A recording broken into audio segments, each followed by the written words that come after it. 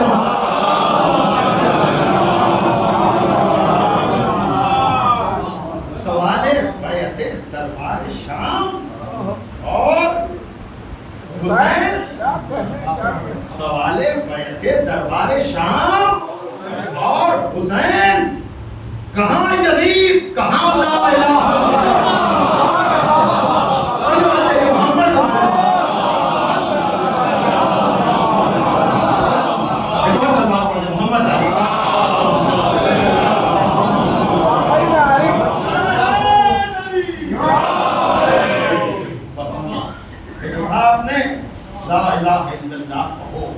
محمد رسول اللہ کہو, لیکن تصدیق کے لیے حسین جیسا امام بھی تو لاؤ, ورنہ تمہارے کلمے کو ریکگنائز کون کرے گا, تمہارے کلمے کو مانے گا کون؟ کلمہ پڑھنے والے تو بہت تھے, لیکن عجب طرح سے میر تقی میر نے واقعہ رونے کے لیے یہی شعر کا نماز ضرور کرو, لیکن حسین کو چھوڑ کر طرح سے میر پٹی میر کی عجیب منزل ہے, تڑپ جاتا ہوں کھل کر سوچ کر کہ جہاں تیاری نماز کی, تیاری نماز ہو رہی ہے اور میر پٹی میر کو مصرع درخت میں فراموش کر رہا ہوں, بدتر سے کافروں سے مسلمان کر رہا ہے کہ وہ جو حسین کو چھوڑ کر نماز کی تیاری کر رہے ہیں, شبیر ہوئے نعرے تکبیر کے ساتھ جو لا الہ الا اللہ تکبیر پڑھنے والا ہو اس کے اوپر اور یہ چیز کرواتی ہے. وہی میں کہہ رہا ہوں عقیدت کو نہ چھوڑیے گا, دائرہ عقیدت عقیدے کی حفاظت. پتہ نہیں میں اپنی بات کر پایا کہ نہیں کر پایا. گاڑی واجب نہیں ہے لیکن سارے واجبات کی محافظ, اور یہ عقیدت سب کے یہاں ہے لیکن اپنے اپنے ظرف کی بات ہے. بتائیں کربلا میں کیا ہوگا, سوچیے آپ. وہی بات, یہ فضائل اگر نہ ہونا تو پھر وہی انجام ہوگا عقیدے کا جو کربلا میں کلمہ پڑھنے والوں کو.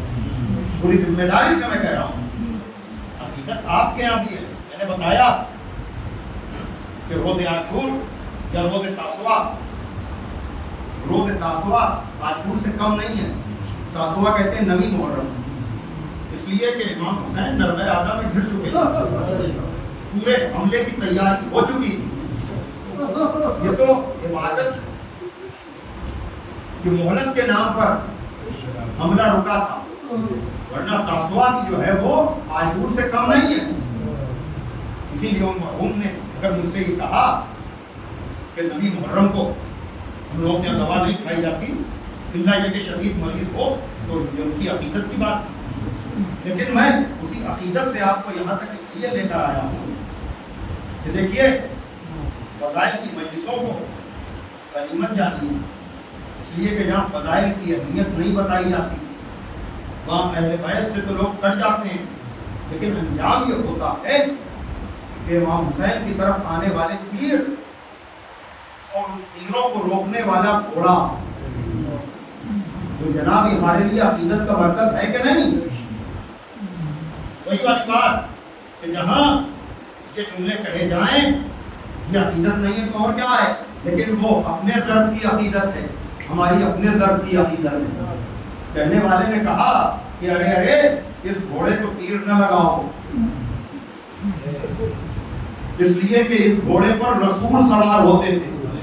وہی والی بات، اہل بیت کو آدمی چھوڑے گا تو ایسی ہی عقیدت کا سہارا لے گا، یعنی جس گھوڑے پر رسول سوار ہوتے تھے اس کا تو احترام ہے، اور جو سوار دوش رسول تھا اور کہیں یہاں تک بات وہی والی بات کہ کوئی جو ہے صدف کو لے رہا ہے، کوئی گوہر کو لے رہا ہے، کوئی کعبے تک رک رہا ہے، کوئی مولود کعبہ تک جا رہا ہے، تو خدا را عقیدتوں کے مرکز کو سمجھیے اور اس احترام کو باقی رکھیے تاکہ عزاداری آپ کی حفاظت کرتی رہے۔ لا الہ الا اللہ کے نظریے کی بھی، محمد رسول اللہ کے نظریے کی بھی، علی ولی اللہ کے نظریے کی بھی، اور یقیناً یہی نظریہ ہے جو ہماری حفاظت کیے ہوئے ہے۔ ہاں میں جہاں بھی مجلسیں پڑھ رہا ہوں سب سے یہی گزارش کر رہا ہوں کہ ان مجلسوں کو خالی ایصال ثواب کی مجلس نہ سمجھیے بلکہ استقبال ادا کی مجلس سمجھیے۔ میں نے بڑا وقت آپ کا لیا ہے،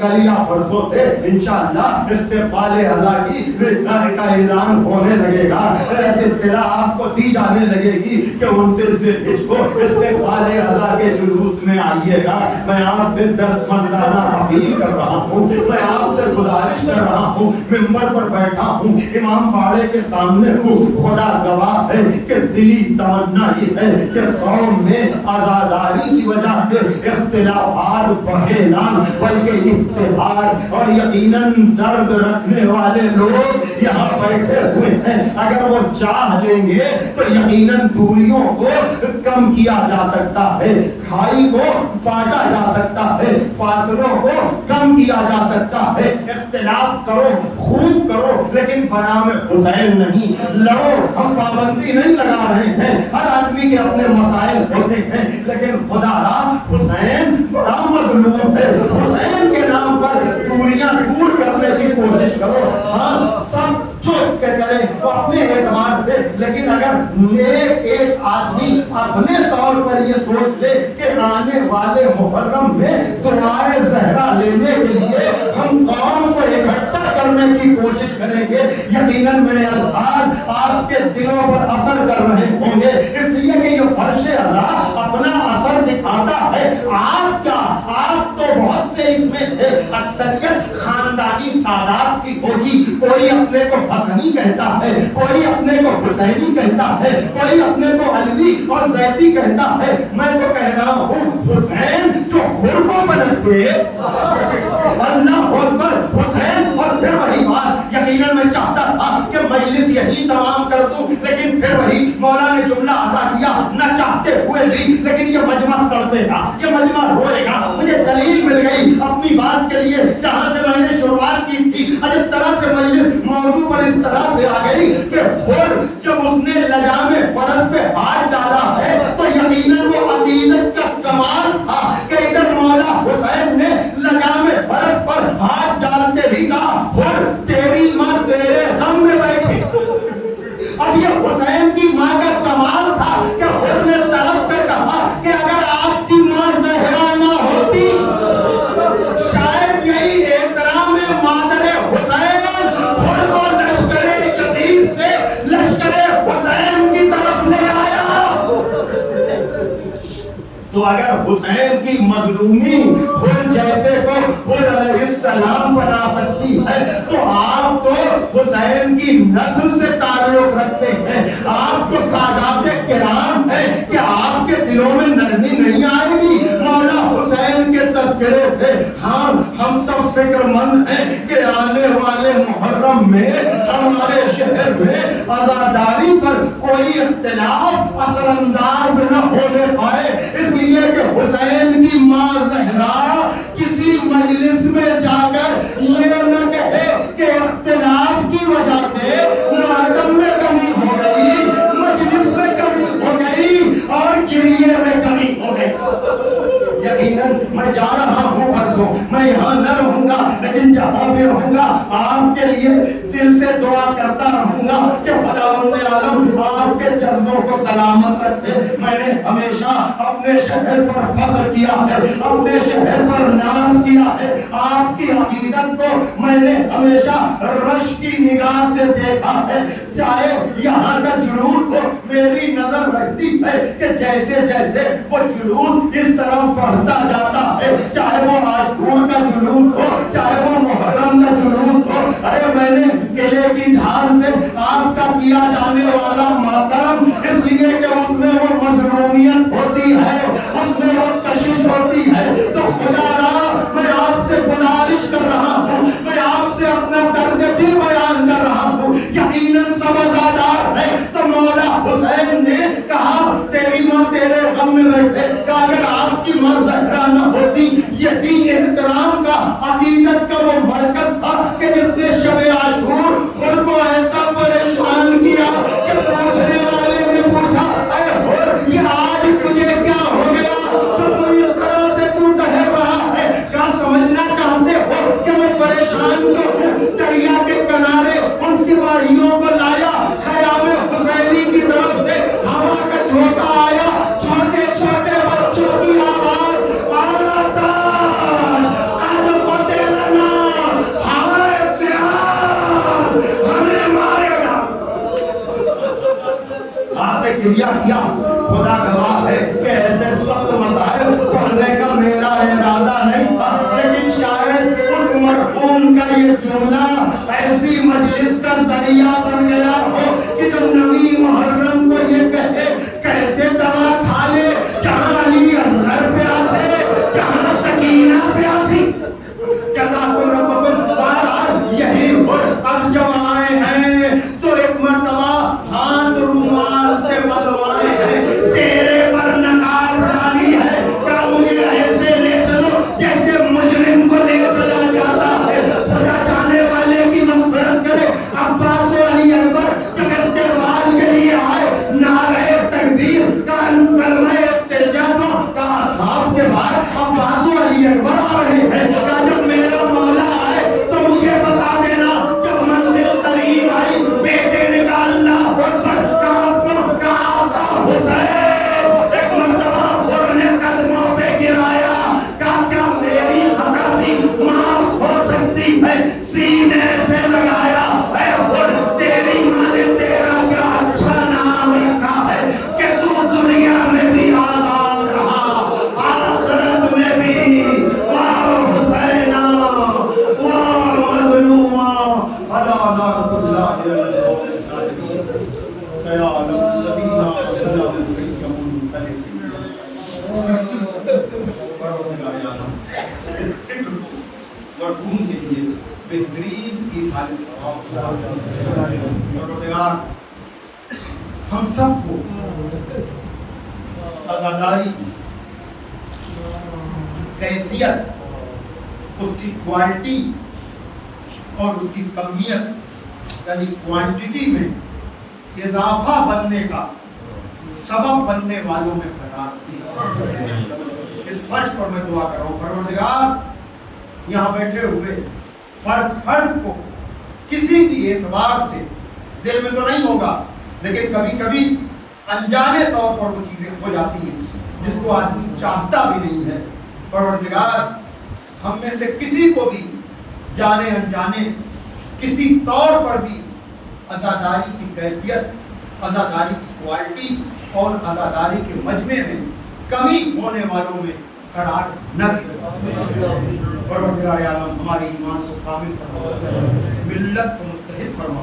سرکار امام زمانہ اجل اللہ تعالیٰ فرج شریف تعظیم اور اس لائق بنا کہ ہمارا سماج کو ان کے انصار اللہم تقبل منا انکا انت السمیع العلیم۔ پھر آپ گزارش کی جاتی ہے کہ ہم 3 مرتبہ سورہ توحید کا فرما کر مرحوم محمد مسیح ابن محمد شفیع صاحب ان کے لیے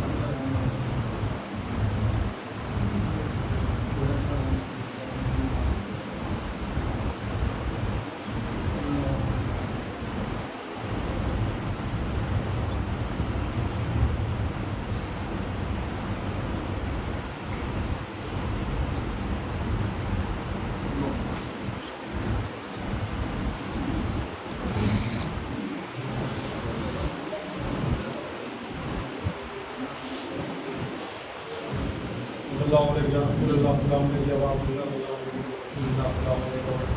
وسلم